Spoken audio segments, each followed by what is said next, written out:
wabarakatuh. Banyak pola-pola dalam bahasa Arab, yaitu ada jumlah ismiyah.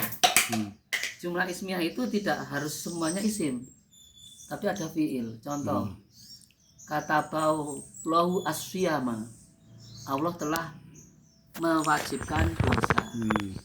Jumlah ism fi'liyah ya, karena didahului fiil. Verb. Kata lahu asyiyama, Allah telah mewajibkan puasa. Ini. Kemudian kata basyiyamullahu, karena verb, objek, subjek ini harus pasif kalau terjemah.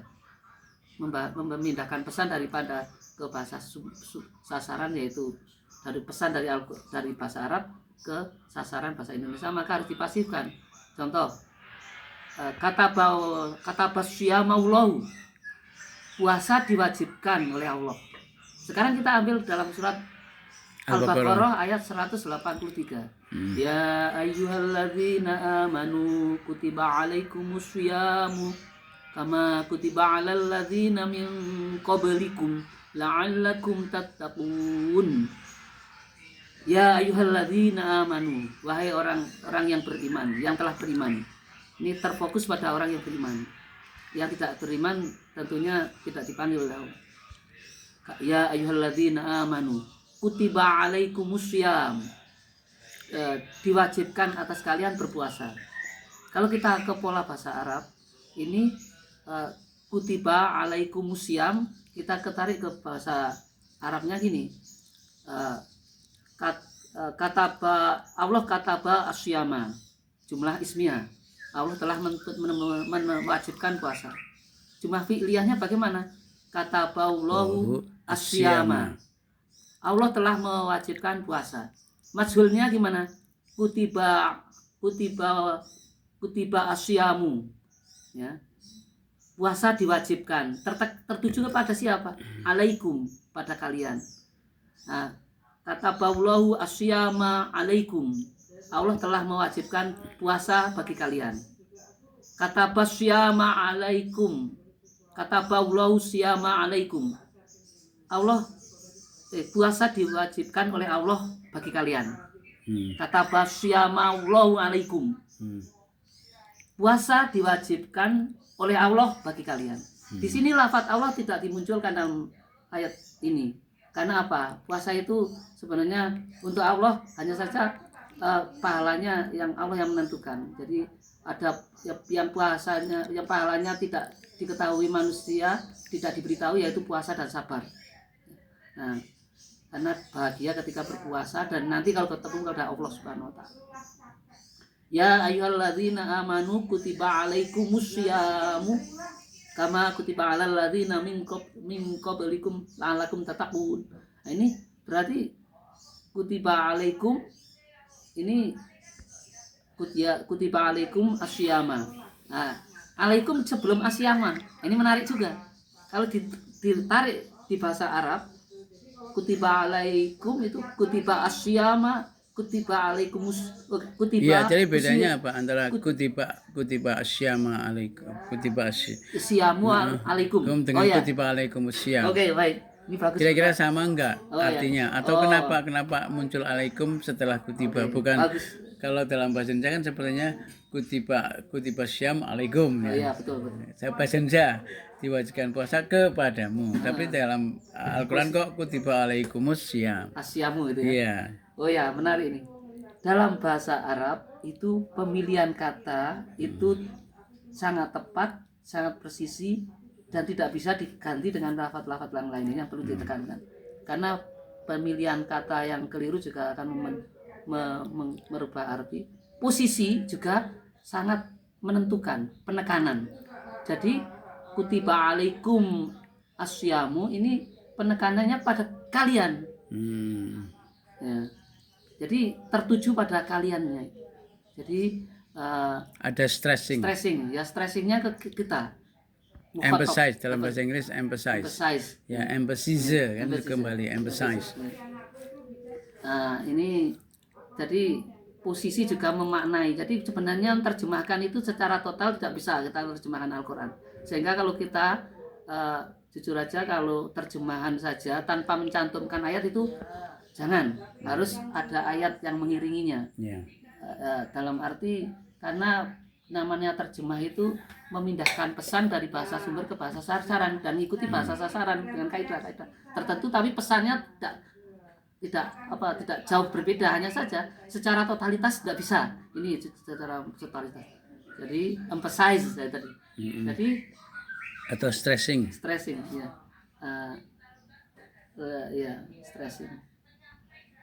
Jadi kutiba alaikumusyamu ya ayyuhalladzina amanu kutiba alaikumusyamu kama kutiba alal ladzina min qablikum la'allakum tattaqun. Itu sudah ma'ruf ya, sudah dikenal. Jadi di sini buat pasifnya mabni majhul, bukan mabni maklum. Kalimat pasif bukan maklum dalam arti aktif. Dan ini pun dalam konsep berbahasa, bahasa Indonesia, bahasa Inggris itu biasanya nanti setelah oleh itu biasanya diikuti. Misalnya puasa diwajibkan oleh Allah. Nah, itu bahasa Indonesia ya kan. Nah, itu dalam konsep ini tidak dimunculkan Allahnya itu karena memang kita sudah tahu ini perintahnya dari Allah dan ya puasa itu ya kita ingin apa ya yang jelas tekannya alaikum tadi, dan kita sudah tahu bahwa Allah itu memang puasa dan kalau kita sering berpuasa kan tentunya kita menambah keimanan lah. Kalau bahasa Inggris itu kalau majhul atau pasif itu Pasif penekanannya pada subjek. Makanya apa objeknya hampir nggak perlu disebutkan. Iya. Kalau mau nambah by oleh. Iya, baik. Ya misalnya kayu ini dipotong oleh Ali. Iya. This wood is cut. Kalau present, ya. Kalau past berarti was cut.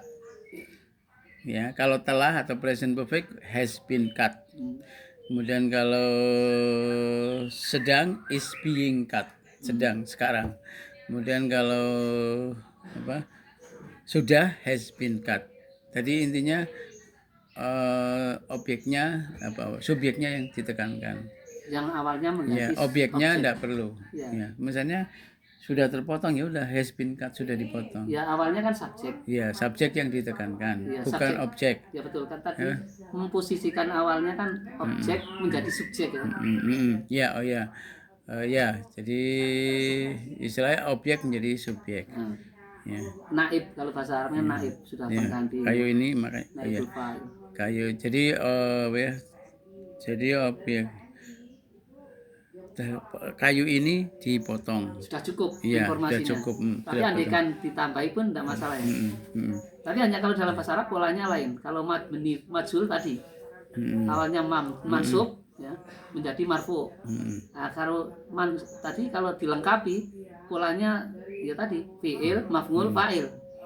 Ya, ya. Jadi kalau bahasa Inggris yang dipentingkan objeknya ya kalau pasif ya. Kayu kan sebenarnya objek. Iya. Seperti dia memotong kayu kan kayu. Kemudian disubjekkan kayu dipotong. Iya. Sementara kalau aktif itu lebih mementingkan subjek. Dia memotong kayu, dia memanggil saya. Tadi penekanannya makanya pertanyaan siapa memanggil kamu, siapa memotong kayu? Saya, dia memanggil saya. He calls me yesterday. I call him every day. Ya. Active voice. Ya, itu yang pasti aktif. I call him every day. He call me every day. Ya kan saya, dia memanggil berarti kan subjek. Ya. Tapi kalau yang pasif by whom ya kan pertanyaannya by whom. By whom. Objeknya yang dipentingkan. Kalau menanyakan objek, kita bertanyanya dengan by whom ya. By whom this wood is cut. Enggak, kalau yang pasif what is, apa yang dipotong. What is cut. Kalau oleh siapa? By ya. By whom? Ya, by whom is the wood cut. Ya, betul. Ya, by whom is this wood cut. Ya. Ya, by whom is the wood cut, ya, by whom, oleh siapa, ya. Oh ya, tadi yang pasif yang kutiba alaikumussyam, kenapa enggak memakai aktif ya? Tidak memakai aktif, contohnya gini, Atau gini misalnya kalimatnya redaksinya apakah enggak begini? Atau kenapa enggak begini misalnya Allah mewajibkan kamu berpuasa, tapi puasa diwajibkan. Kira-kira ada keterangan di situ? Ayat itu kok tidak dinyatakan dengan Allah mewajibkan, tetapi diwajibkan atas kamu berpuasa. Kira-kira gimana? Ya ayyuhalladzina amanu langsung kutiba. Bukan ya ayyuhalladzina amanu, bukan wahai orang-orang yang beriman, Allah mewajibkan kamu. Kira-kira gimana? Tapi yang muncul adalah diwajibkan atas kamu. Redaksinya secara letternya gini. Kenapa kira-kira? Kan gini, tadi diawali Bukan, ya maksudnya bukan aktif tapi justru pasif. Nah, Iya. intinya gitu. Sependek yang saya cerna ya, bisa dikoreksi. Khitabnya itu kan orang-orang yang beriman. Ya. Panggilannya wahai orang-orang yang beriman. Ya ayyuhalladzina amanu. Kemudian siapa sih orang yang beriman itu? Otomatis kan kamu, kalian. Alaikum. Nah, dalam konsep ini dibuat pasif karena puasa itu sebenarnya beruntukannya kan untuk yang diajak itu. Allah tidak perlu diinformasikan puasa karena Allah sudah puasa, ya kan? Ya. Nah, jadi ya kutiba alaikum. Nah, kalian diwajibkan untuk berpuasa. Jadi kalau kita keluarkan, kita kalau menganalisis Al-Quran ini pernah saya diberi masukan oleh Profesor Syihabuddin Qoljubi, ya kan? Itu beliau ahli di bidang uslub, styles. Uslub itu gaya dalam keindahan berbahasa. Itu kan kita tidak boleh seharusnya gini.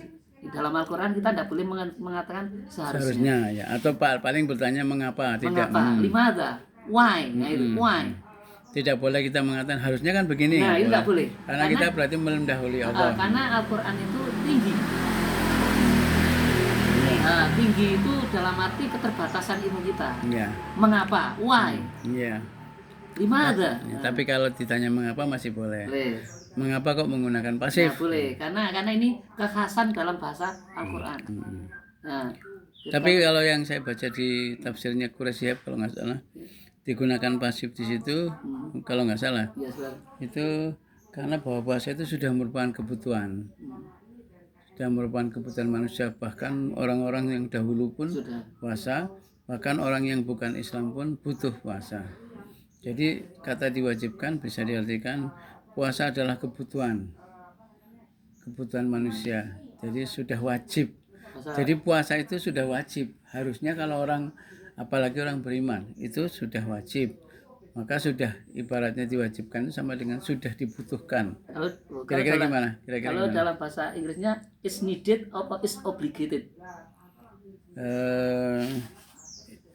Needed bisa, is needed ya. Kalau obligation kan semacam kewajiban yang sifatnya tugas. Need itu kebutuhan. Kalau want itu keinginan. Yang merupakan kebutuhan adalah need. Need. Bukan needed. Ya, bukan wanted. Bukan want. Kalau want itu kita sudah punya pakaian, itu sudah kebutuhan. Nggak usah membeli pakaian-pakaian yang macam-macam. Kita udah punya rumah yang bisa terlindung hujan dan panas, sudah selesai sebenarnya. Tapi kalau membuat rumah magrong-magrong namanya keinginan. Sandang pangan papan. Kita sandang pangan. Kita udah bisa makan sehari dengan cukup bergizi, udah kebutuhan. Nggak usah kita tiap hari makan di warung ini, warung itu, warung itu. Betul, itu namanya keinginan. Ya, saya setuju karena konsep dalam seperti hanya puasa itu kebutuhan. Yang saya tahu dari tafsir dari Quraisy Shihab, karena sudah kebutuhan maka menggunakan pasif gitu lah. Kira-kira gimana? Oh gitu. Ya. Iya, jadi digunakan pasif. Di antaranya karena puasa sudah merupakan kebutuhan. Diwajibkan di situ artinya sudah menjadi kebutuhan. Ya karena pendekatannya tafsir, jadi ya penekannya kemana dan lebih aman sih penafsiran yang lebih aman itu kan gini, dalam konsep tafsir itu ayat ditafsiri ayat Oh selanjutnya. gitu ya ya. Kalau ayat alladzi yukadzibu biddin, itu tafsiri ayat setelahnya.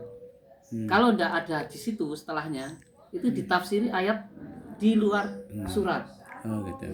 Nah, kalau di luar surat juga ndak ada, itu saling mentafsiri tadi di hadis yang terekam dalam hadis yang disebut kita kenal as-sunnah.